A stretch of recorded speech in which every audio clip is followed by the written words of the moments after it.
Hi there and welcome back to the Deactivated YouTube channel for another video.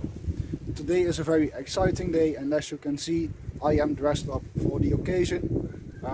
As of last Friday I am the happy owner of a Mauser K98k.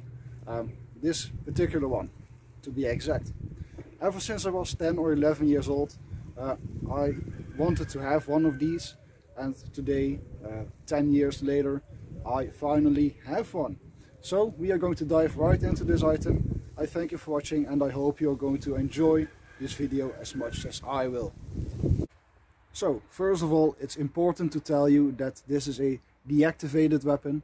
I have all the proper paperwork and it is perfectly legal to own this here in the Netherlands as long as you are above the age of 18, which I am, so I can own this weapon. For starters, this is a maker mark 660, a 39 marked 660, which stands for Steyr Daimler Puch in Austria, which later changed its maker's mark to B and Z. So this is a fairly early war weapon. The stock is the small thin butt plate type, and for comparison this is the thick butt plate type. This is just a empty stock that I own with no barrel in it, but this is the thin type, which is a fairly early type of stock plate. It also has the muzzle cover, which is very easy to take off, and I bought a rod, a cleaning rod for it. Of course you need 3 cleaning rods to make a complete rod, because these are really short. So if you have 3 of these you can make a complete cleaning rod to clean your weapon with. This weapon is deactivated in England a few years ago, and I'm going to show you what that means, because each country and each company that deactivates weapons does it slightly differently. So this one still has an operable bolt, but the inserts are welded in place. The pin to take out the bolt is also welded in place, and it has a metal rod in the barrel here, so you can't load the weapon with any bullets. Also, they welded this piece closed, so it doesn't have a operational firing pin. And also the safety is welded in place as well. It's still movable, but it doesn't do anything anymore. You can't take the weapon apart, so you can't replace any part of this weapon with an operational weapon part. So this weapon is completely safe and deactivated. Because it is deactivated in England, you can operate the bolt, but you can't dry fire it.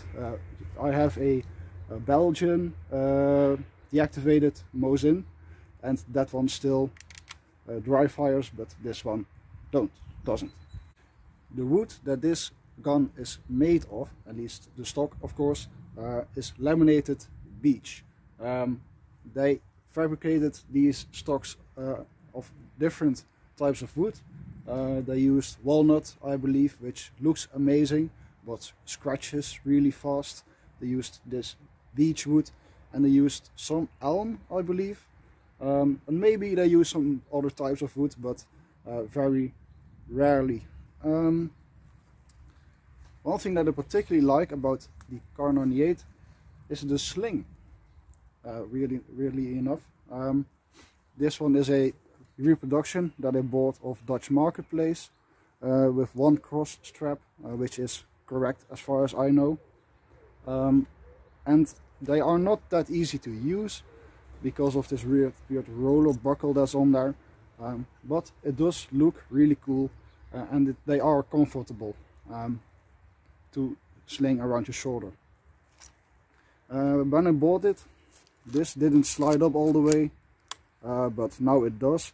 I think it is damaged on the inside because it is damaged on the outside, so clearly it received some kind of damage on the inside as well. One thing that is really stands out to me is the amount of stamps that are on this gun. There are really many Waffenamt stamps on every metal part, sometimes 4 on a metal part, and of course it has all kinds of stamps with dates, manufacturer codes, and also because it is deactivated, it has a few stamps, British stamps as well. So that really stands out to me. I think there must be about 30 to 40 stamps on this weapon, which is kind of fun. When I was young, I thought that these locks were made to place these weapons in a weapon rack and put a metal rod through here, weapon after weapon after weapon, to make sure they were secured. But as you might know, these are used to take apart the bolt. If I were to take it out, if I could, you could take out the firing pin with these locks on the back. I oiled the mechanism because it was kind of, it didn't slide very well. I did have some weapon oil, so it is operating like new.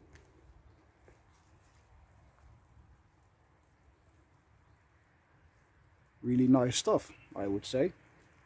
As I said, this was a dream for me for many years, and finally I have something that I looked out for a really long time.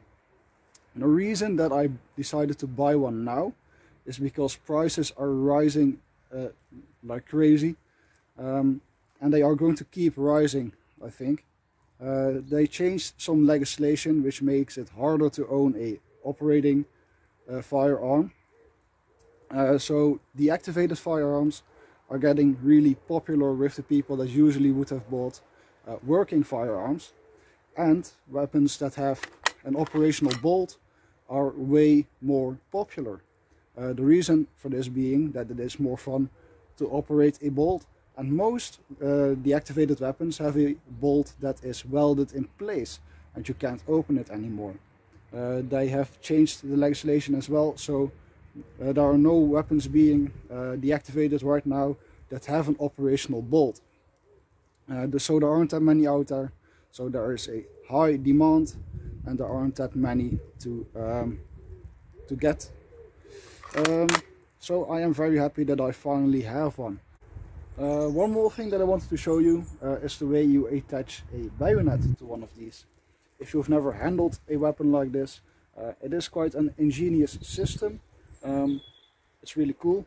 I don't advise attaching a bayonet at a reenactment in any case, unless it is intended as a training event and you are under surveillance from someone who knows what he is doing. So the bayonet has a hole in the back through which the cleaning rod will go, and on the K98 you have a little notch here, and the notch holds the bayonet in place and it is secured. Some, I believe, World War I bayonets had a round piece here that sort of fell over the muzzle, but World War II K98 bayonets don't have that. And it is secure and well, not safe, but it won't fall off at least. And you can take it off with one hand. You just hold the bayonet like this, push the button, and you take it off just like that. Really an ingenious system, typically German to over-engineer something like this. If you look at World War II Soviet bayonets, for example, they are just something that you place over the muzzle, and they are really simple and easy to use, but this works as well, of course. So I think that was all that I wanted to show you. Maybe some close-ups of the weapon. My camera is not quite good enough to show you all these stamps and stuff. You would just see blurry metal. But for people who don't own a car 98 or have never seen one or held one in person, it might be fun to see some close-ups.